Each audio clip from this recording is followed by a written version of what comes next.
Hello, everybody. Welcome to the Learn With Me stream. Hopefully this stream I'm not connected to my Oculus headset. It says my settings are all correct. So if y'all can hear me, make sure that you put in the chat so I know, because that one time I was talking to myself still haunts me to this day.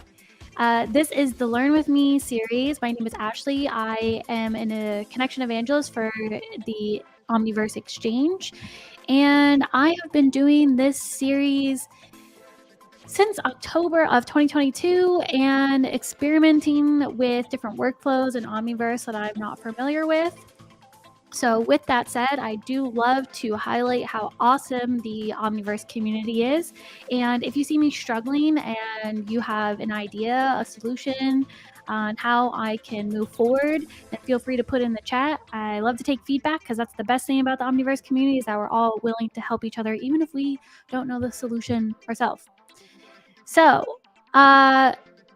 last week, I wrapped up my warehouse scene with Eric Craft's OmniGraph to detect collisions. Now, if you remember, I'm just gonna briefly go over this.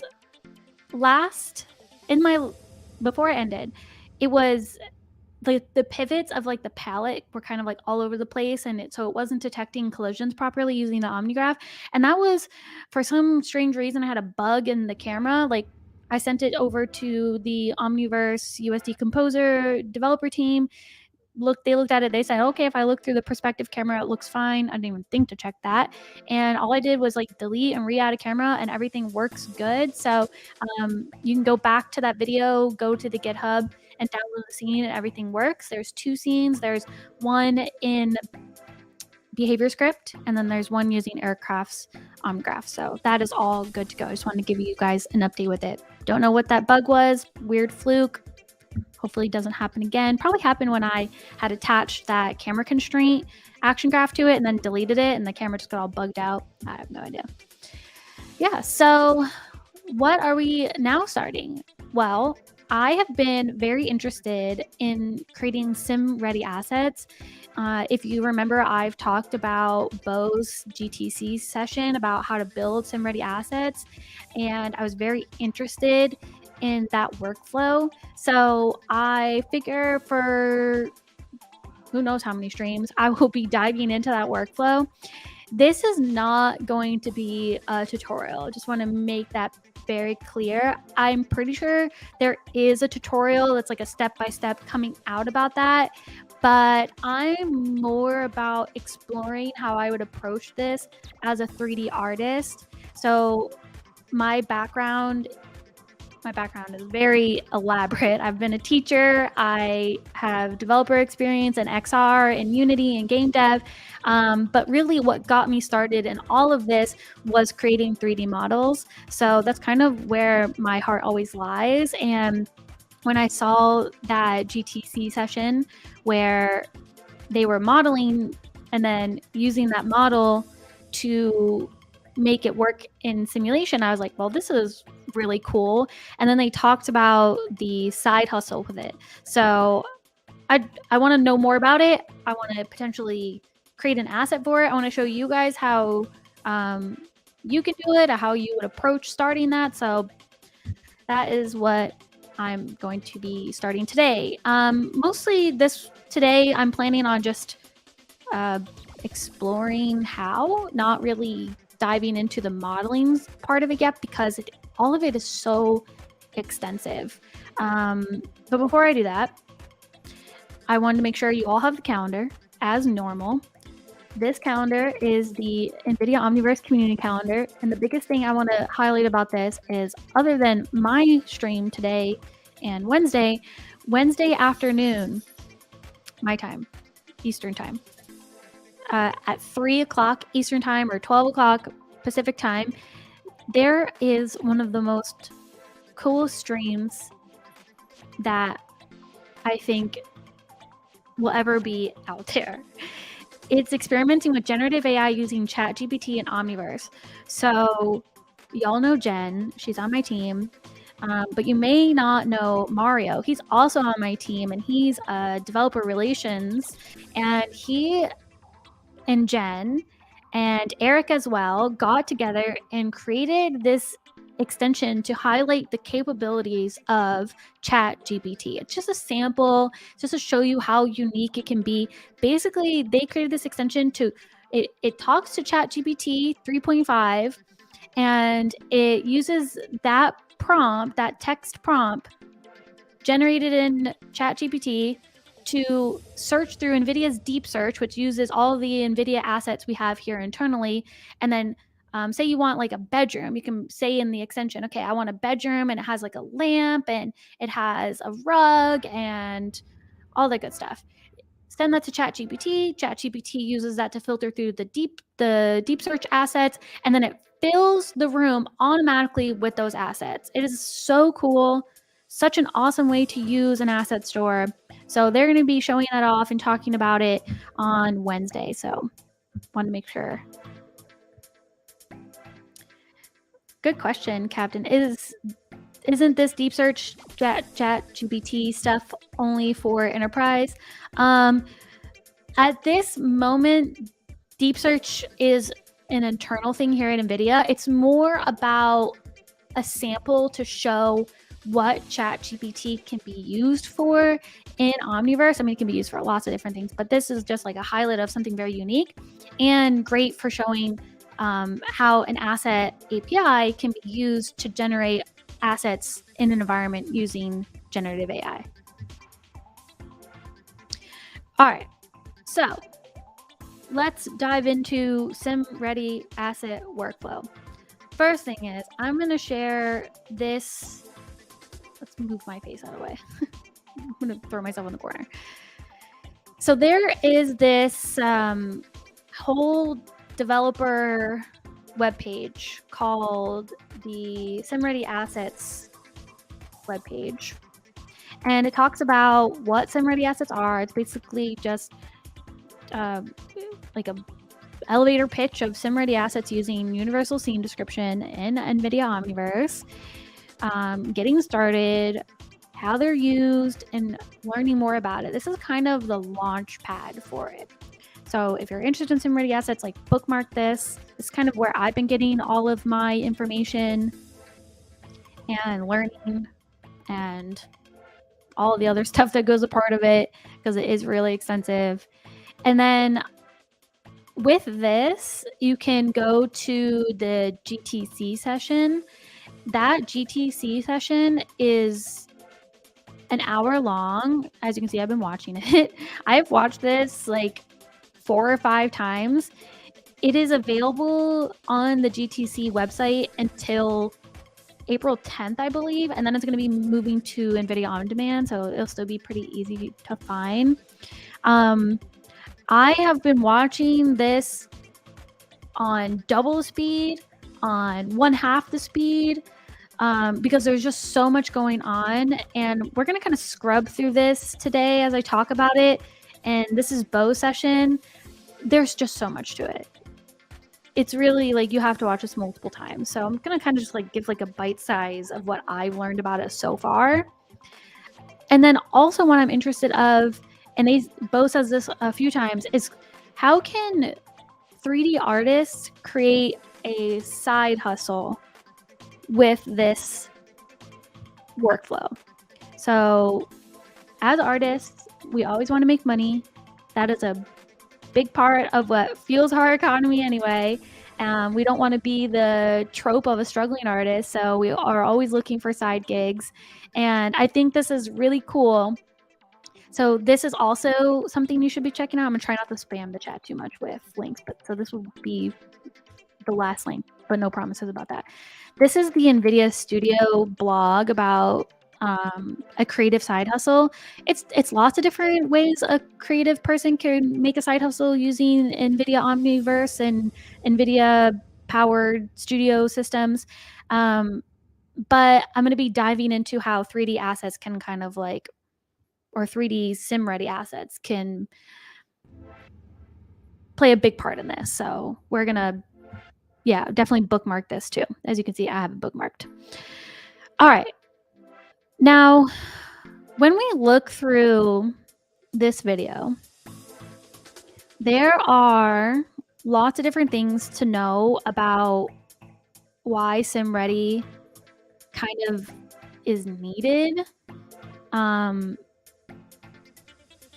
learned about SimReady from synthetic data generation, which is a way for companies to train robots.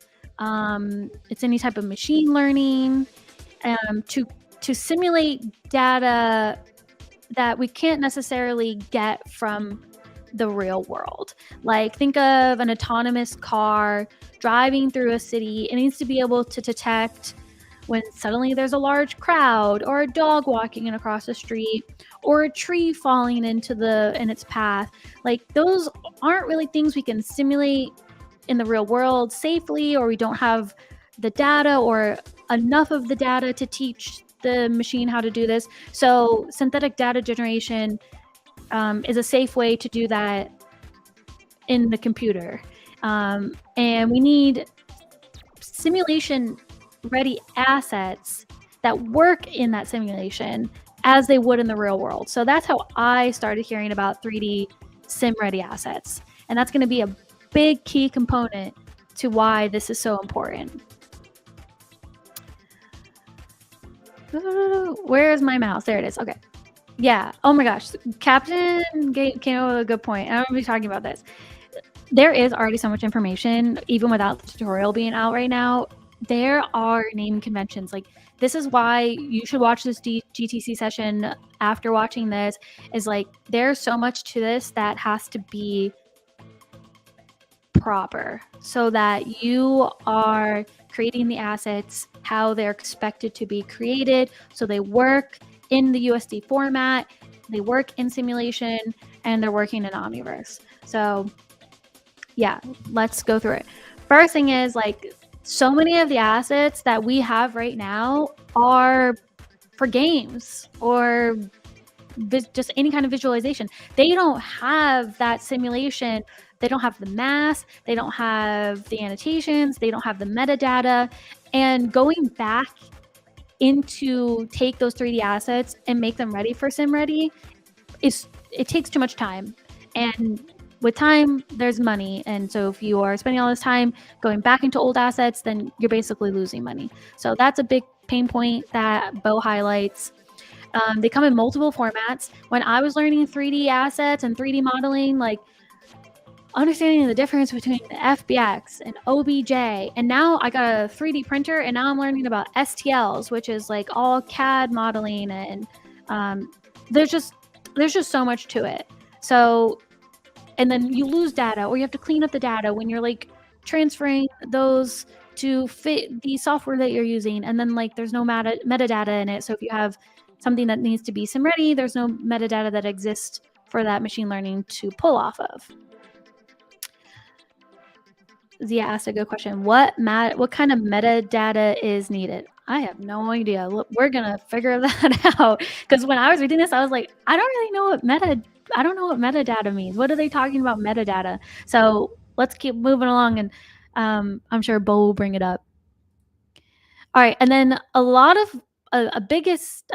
big pain point of this is that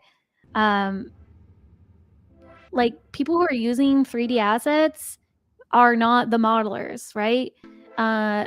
There's a gap between the creative person and the company using the asset. So there's just time that needs to be, or time that's lost for waiting for those assets to be created. You need to have reusable data sets and options with compatible file formats that Bo says, and it's not always so easy to convert.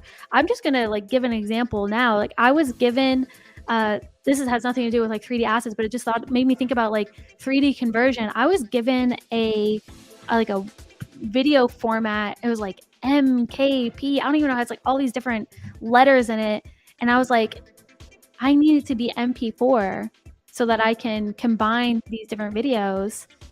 And the person that handed me off these assets didn't have an MP4 version of them. So I had to like go search the internet and figure out how to convert that whatever file format it was to the MP4.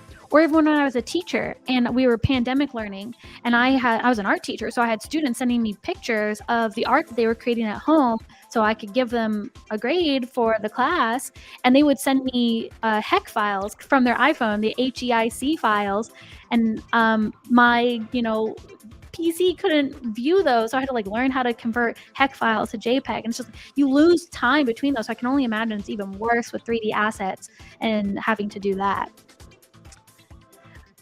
All right, and then a big part of why SimReady is so valuable, there's consistency with that content library that we're using for Omniverse.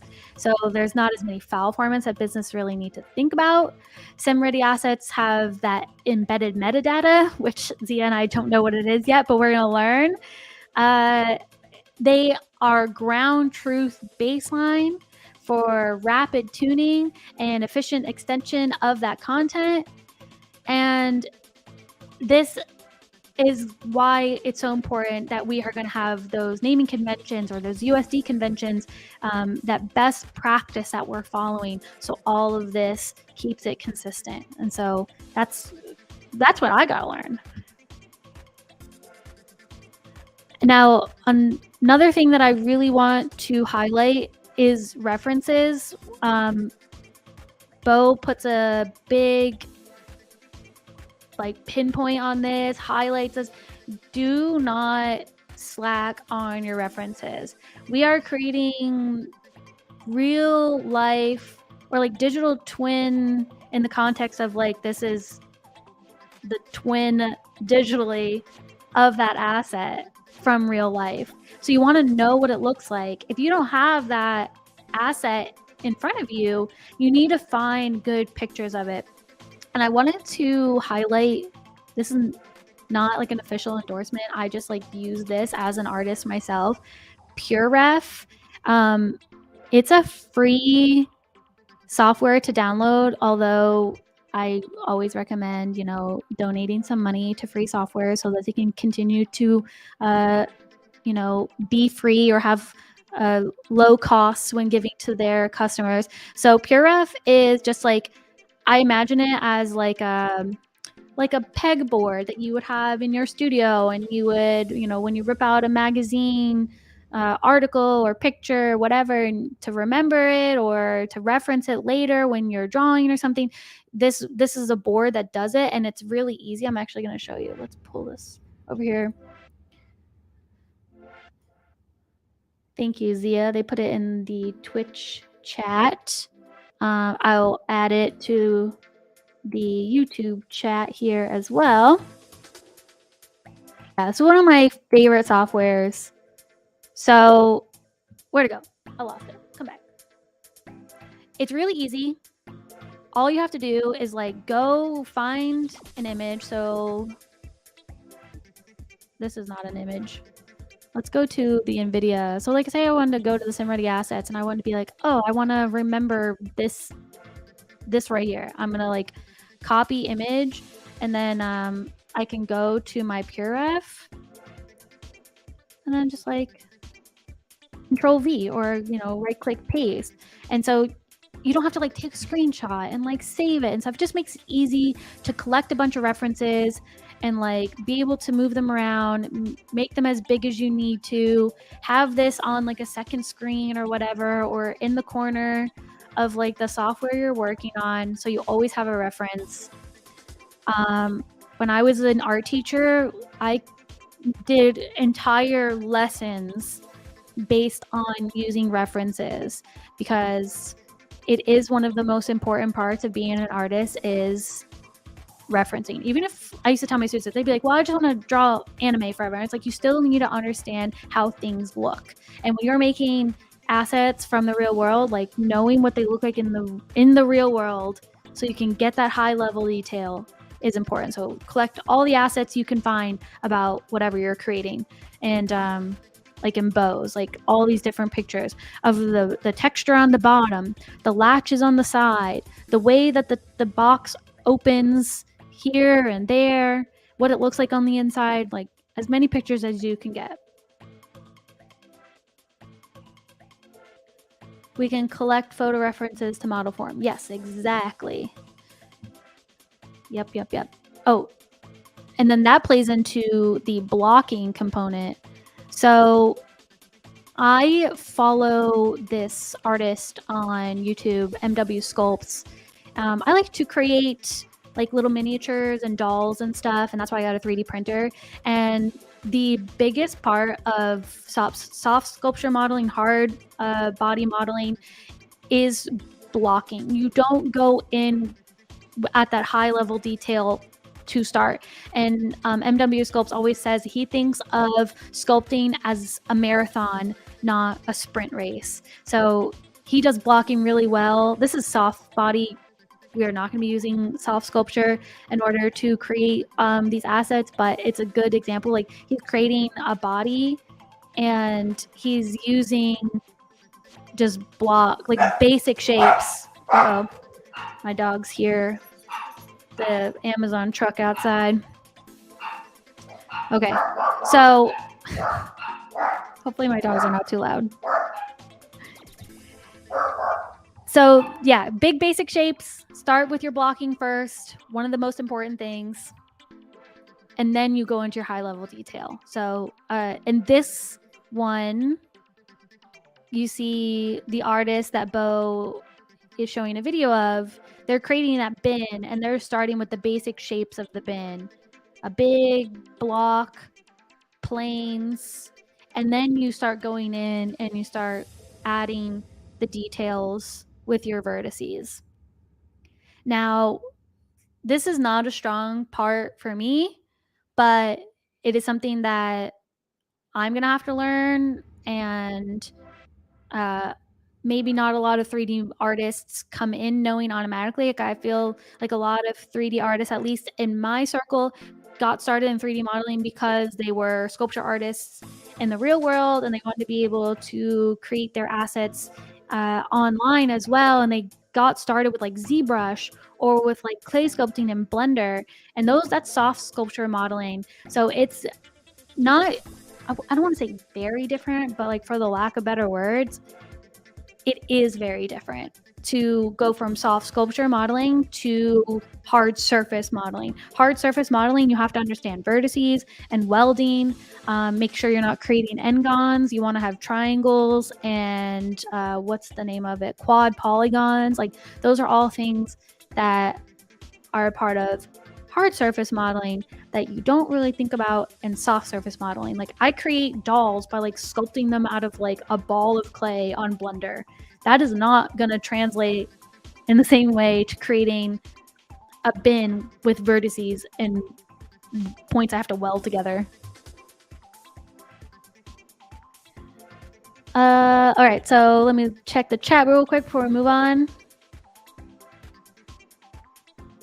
How do we get accurate dimensions from the real world to make sure our twin is physically accurate? Yeah, so we're going to be, you have to get the measurements of the real world. So that's an easy Google that you could do. And then Omniverse is in meters, so meters per units. So you just want to make sure that you are measuring it up to Omniverse meters per units. And then Captain has a question. Limit one material per object. Can you explain this? I'm not sure what you mean. So say I have, like this is a bin, right? And then later on this bin is gonna have, it's gonna be made of plastic, and then it has a part that is like a metal piece that's gonna like be the hinge. I would imagine you'd have to have two material sets for that. One is plastic, one is the metal, but probably what that means to have one MDL material is Omniverse has Omni PBR and Omni Glass. So you have to limit that MDL to probably Omni PBR for both the plastic and the metal. That's what I'm assuming. We'll learn as we go, but that's what I think it means. And then Rai Comics has a good one. Sculpt mode versus edit mode. Yeah, like this is edit mode. If you're in Blender, this is edit mode. All right, let's scrub through this. So this is the blocking. So now they're just going to start getting into that high level detail.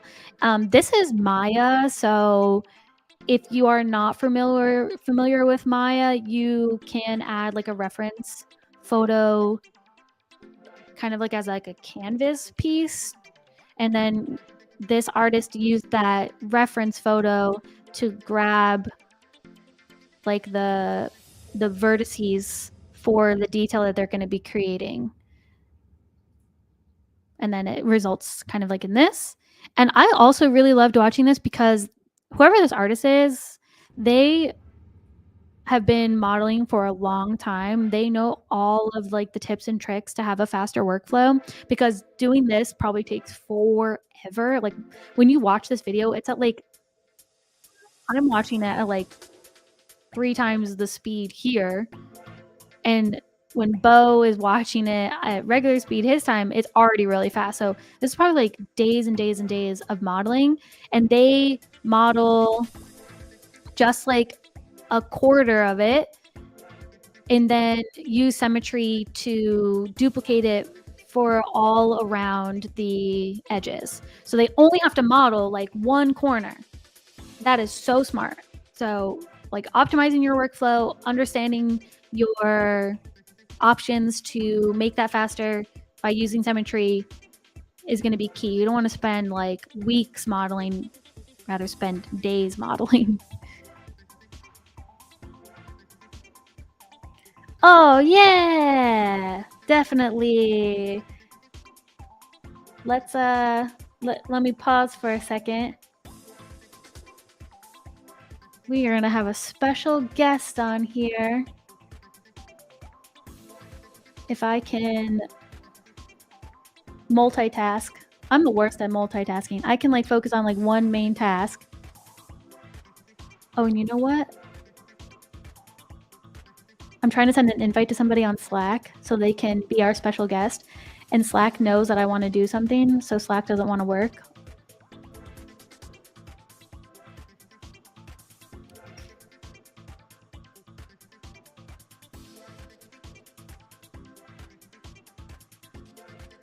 Oh, this would be so cool.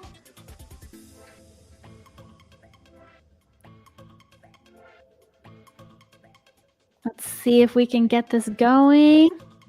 A special guest.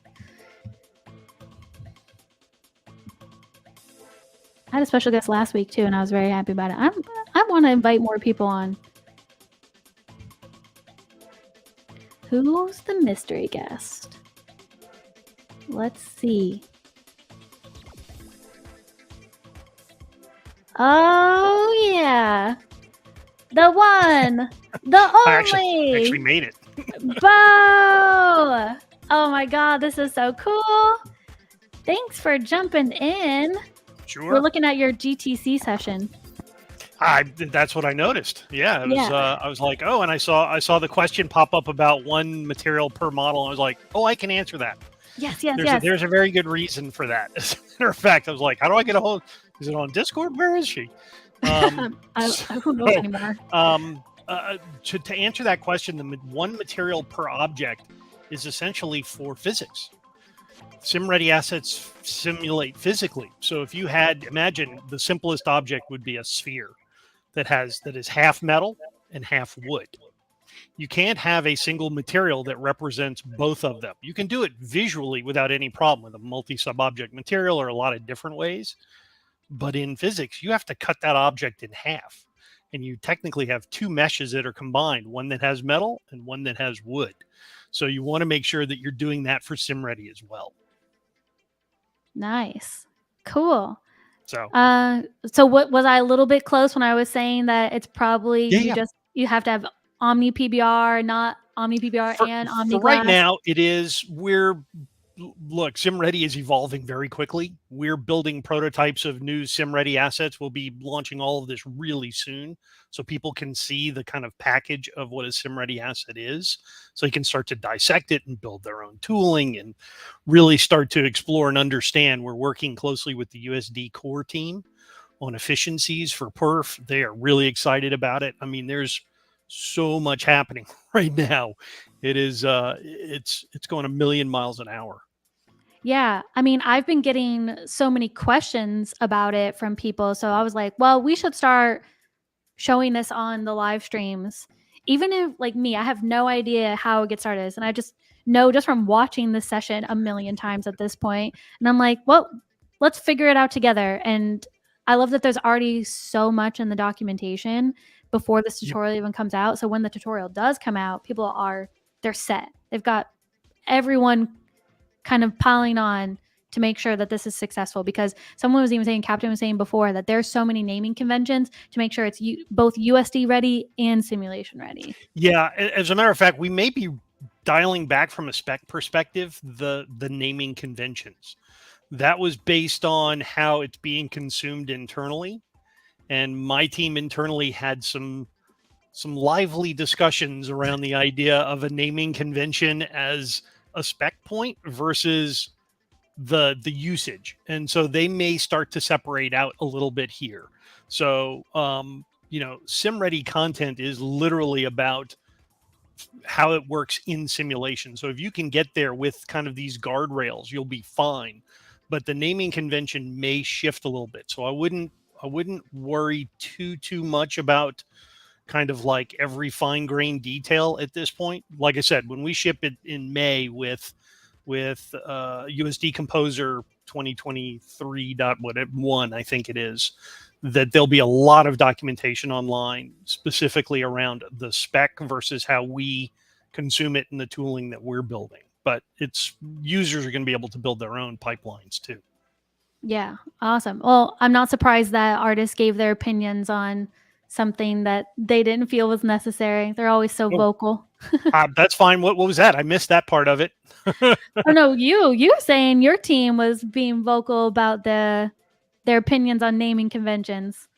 Yeah, yeah. Oh, absolutely. No, this is the fun part of building standards and specifications at this stage. I mean, to think that a year ago I had just started here at NVIDIA, and to have a specification, to have a standard within a year's time is pretty unheard of. So there's a lot of iteration going on and making sure that this becomes a, yeah, I don't know, a biological ecosystem that's always going to evolve and change and move without stranding people behind it, because specs will change. You'll have new physics, you'll have new methods of doing simulation, you'll have new needs that maybe we're not aware of today, but USD gives us so much flexibility.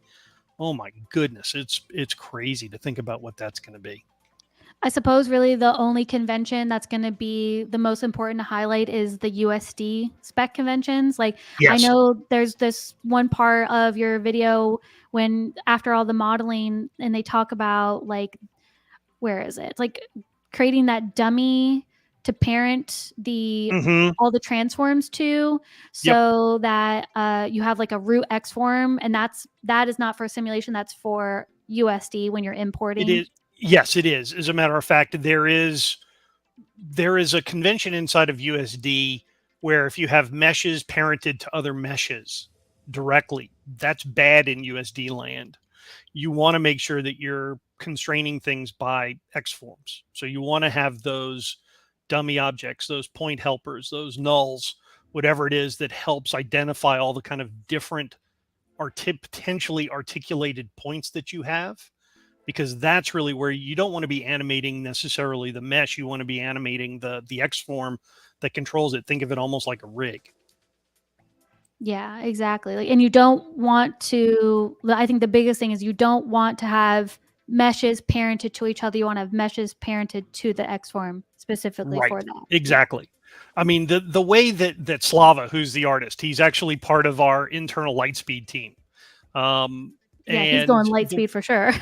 Yeah, the way, well, you said how long did it take him to model this? I actually found out. It took just the modeling portion of creating this asset took him, I want to say, on the order of about 11 hours, which is a Wow. long time to create really high fidelity content. And he spent, I mean, mid poly modeling is difficult. I mean, it is an art form unto itself, in that you're looking at the curvature and the spaces and trying to figure out where you minimize the amount of topology versus maximize the topology for curvature, so that you get something that looks beautiful in silhouette, beautiful and smooth, but isn't necessarily, super dense in places where it doesn't need to be. Yeah, there was a point in the video where you talked about there was like it was such a minute part of the model, but made such a significant difference. Whereas in 3D graphics, like a sharp edge is like Oh, it's a dead giveaway, and yep. so smoothing that out is it makes Just yeah small chamfers, just those little itty bitty bevels across the corners make an immense difference. You will see it. Your brain will register, having seen hundreds of thousands of 3D models. I mean, again, I yeah spent 20 years at TurboSquid. I looked at them every day, and you can tell good artists from artists that are just learning. People who are experienced and understand the way the lighting now, instead of getting that really, really sharp angle, that you don't get a nice kind of highlight across the corner anymore. You have to have the kind of subtle imperfections. Almost nothing is a knife edge. You're just not going to get that. is do you know how long it took him to do these UV maps? Because I will say I hate UV mapping more I than think everybody anything in the does. world. Oh my god. So there's this one part of the video. Where is it? It's before this Yeah, of course. visual. Oh my god, that gave me so much stress. And then somehow he creates UV islands like that with from there to this is yeah, this guy No, knows his it stuff. was, I think it was about 2 hours, 1.5 to 2 hours of doing UVs. And the benefit here is that as I mentioned in the session originally, was he didn't have to worry about like wood grain or patterning, Right. because if you do, then you have to make sure that you orient the UVs, to align with the grain of the wood or the paint strokes or something that is very indicative of what that material represents. So he was, given that it was plastic, a lot easier. Metal is Oh, usually a lot definitely. easier, but even so, you've got to be aware of kind of all of those factors. Yeah, because you don't want any like warping or stretching. I guess with plastic, it wouldn't be as noticeable. But like you were saying, if you had like wood grain or something, then you're going to be able to see that warping and that stretching Oh, much more absolutely. profound. And just the directionality. Which way should the wood grain? You can't just have your all of your little UV islands rotated one way or the other adjacent to one another. It's just going to be obvious if you have a fabric over a sofa or something like that. Oh, You know, right. we've dealt with furniture companies in my previous life, and they had these cut codes where they were, laying out physical swatches of material and figuring out how they mapped back to the 3D object itself to make sure that the seams were aligned. It's not a trivial process. On Instagram, I spend a lot of my time for some reason watching contractors go through new construction houses and point out all of the bad. And so often it's the transitions of the wood grain between each room. And so Yep. when I think about UV mapping, I'm like, their UVs were messed up. It's poor UV jobs. Yes, very much so. My father was an architect, and he had a custom millwork, and so you get wood grain. And if you bought kind of cheap moldings, you had what was called finger joint construction, where Yeah. you didn't have a continuous piece of wood, that they had glued this stuff all together, and you'd have this complete mismatch of graining in the wood that meant it had to be painted. You couldn't use it for staining, but it was inexpensive because people were able to glue it together and then shave it down. So it was kind of crazy like that. But I think of it the same way. It's like, oh, it's just bad UV seams. Yeah, you don't want to cut corners in anything you do. My dad's a kitchen designer, and I remember growing up and he would come home from a long drive out to the middle of nowhere where they're building all these houses, and he's like, "They measured the kitchens wrong, and now we got to order 500 cabinets again." And so Yes. you They don't want to mess up measure so big. twice, measure thrice, cut once. Yeah, Really yeah. does make a difference. And it does in 3D as well. You've got to pay attention to all of those details as you're working through it.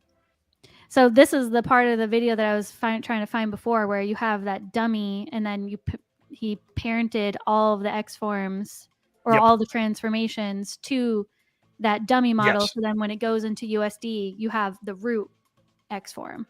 Correct. I And think it that's sits really on the important. ground properly as well. Oh, That's the other right. thing, is that helps define what's the bottom of this thing. For things like ceiling fixtures or cabinetry that sits on a wall, your X form isn't necessarily going to be on the ground, or it's not going to be necessarily on the ground plane at the center of the bottom. If you're doing cabinetry, you may want to build your content so that it has the pivot on the bottom left corner for every single module, so that you're always able to snap everything together when you place it on the wall. The wall will constrain the model to it because of the X form, and now you can actually start to snap and build off of it that way too. And I'm just going to reference this to something else I saw that like frustrated me. I was playing The Forest last night. Have you ever played that? No, I can't say I have. It is a strange game. You're like stranded on a cannibal island. You have to survive and build, your own fortress and stuff. So I'm playing it, and finally I build this sled where you can gather all the different logs, or else you can only carry 2 logs at a time. So this one carries like 12 logs at a time. When Okay. you the This is what I'm imagining. The parent X form of this must be attached to the handlebar, because when you let go of the handlebar, it goes flying. Even if it has 12 heavy logs on it, it goes flying. So I was like, so it makes me think of like, it's really important, especially when we're talking about simulation, to understand like where the mass is. And is that parent X form also going to play a part in defining its mass later on? Um, a little bit, but you can certainly override it I mean, the density you do have inside of USD and the PhysX module, the ability to go in and start to edit out where you want the center of mass to be. And I think that Adam did some tutorials on YouTube already that show like the little kind of plastic dolls where one ends up like a Weeble. He ends up moving the mass all the way to the Yeah. very bottom of it and making it very dense so that no matter whether you bump into it and knock it over, it is always trying to stand itself back up. I love that demo so much. It is really fun to play with the Weeble Absolutely. Wobble. Physics are fun in general. I mean, Yes. and they're just getting better. So it's fun times.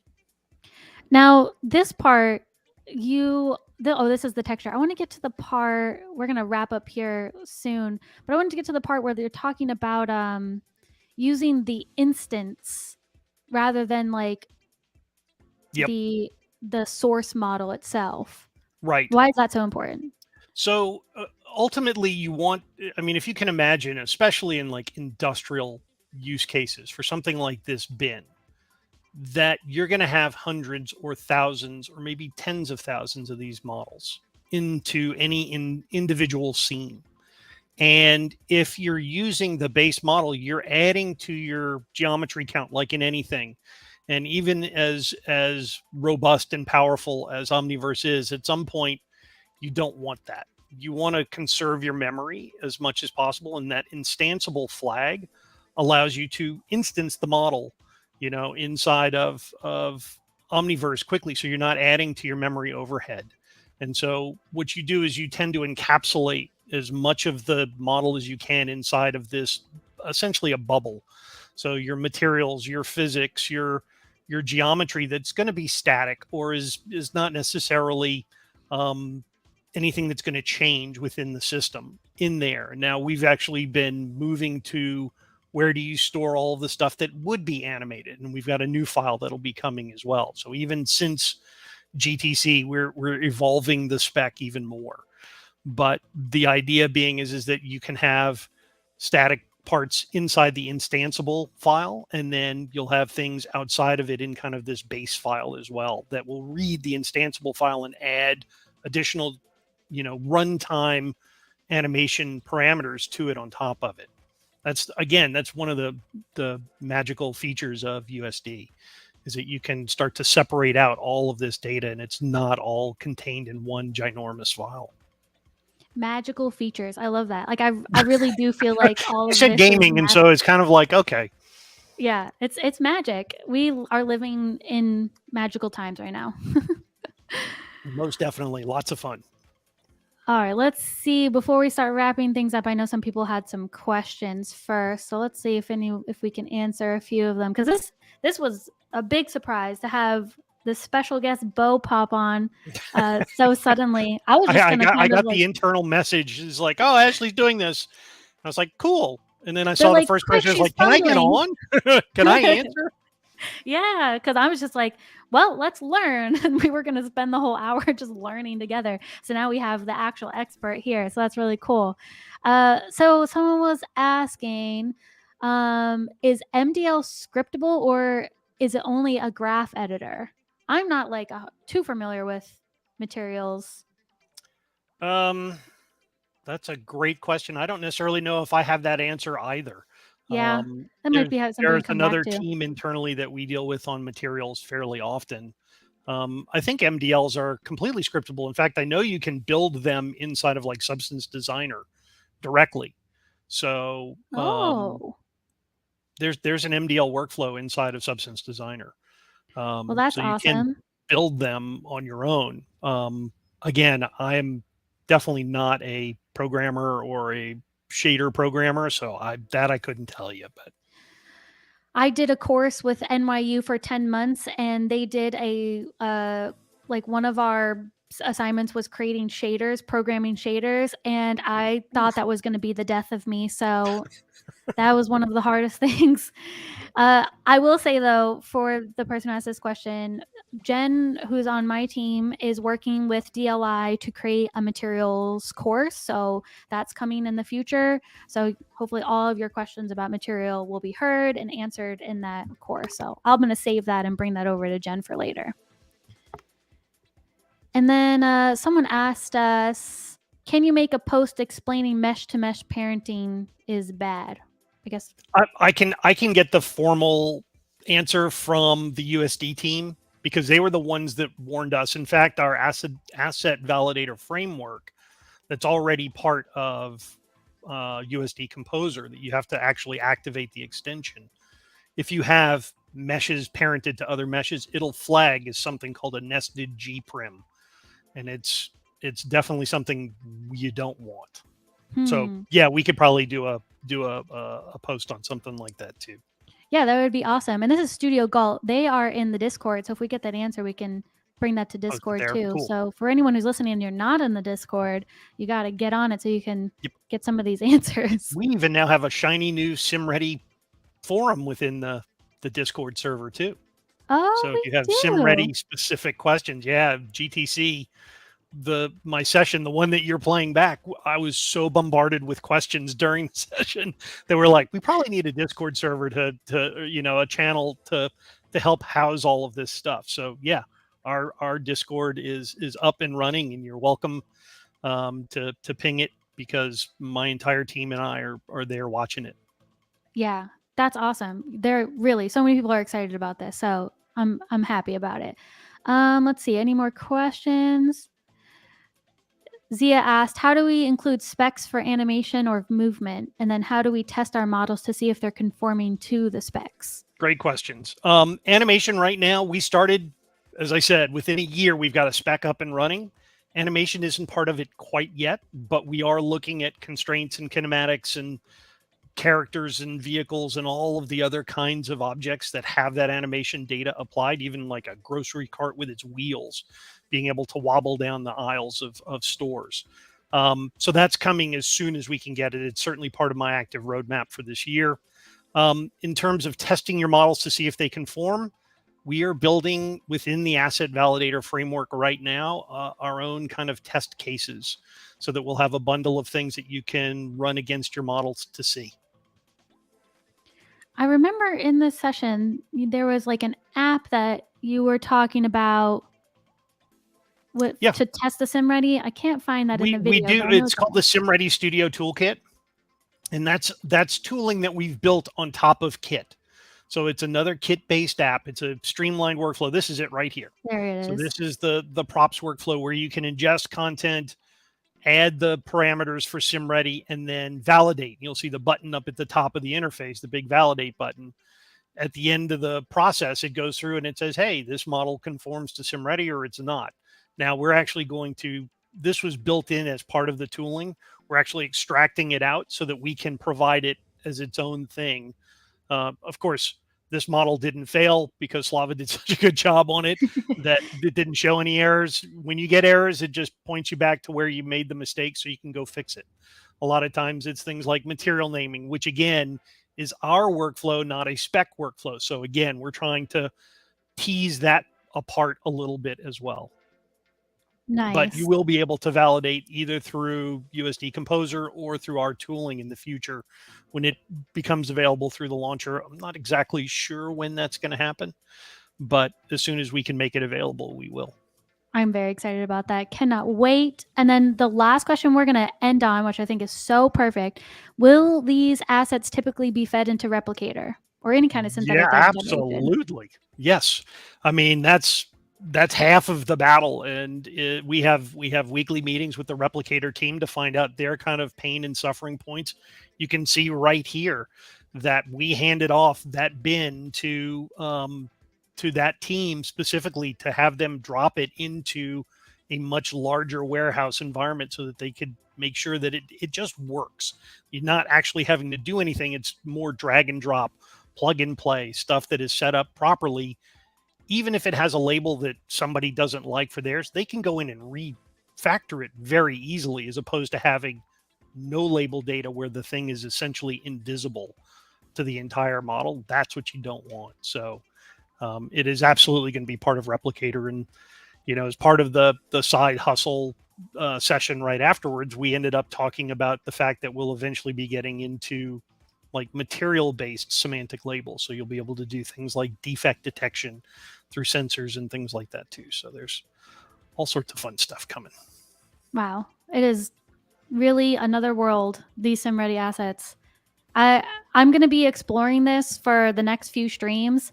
I don't know if I'm going to be able to model something as intense as Slavic did, right? That's his name? Slava. Yeah. Slava. So Slava, high-tech artist over there. 11 Oh, yeah. hours. I don't think I can do that. Not on a live stream. So maybe I'll do something a little bit smaller and we'll start exploring like the conventions that are most important for USD. We'll do a little bit of the naming conventions that we do here at NVIDIA for now, because that will always change going forward. But Bo, thank you so much for joining this. This was happy I was told about it and could join in and help. Yeah, I really should just broadly make an announcement. This is what I'm doing. Who wants to join? Because it's so cool to have people from NVIDIA join these streams. Like last week I had not an NVIDIAN, but I had Eric Kraft from Mead and Hunt show off a graph he did. So it's nice to have that banter and show off what different people are doing both in NVIDIA and externally. So again, thank you so much. Hey, happy to be here. All right. So everyone who's watching this, your homework is go find some references for the model that you would want to create that's in real life, and go watch Bo's GTC session. That's your homework, and I'll see you all on Wednesday, same time, same place. See you all then. Bye. Bye-bye.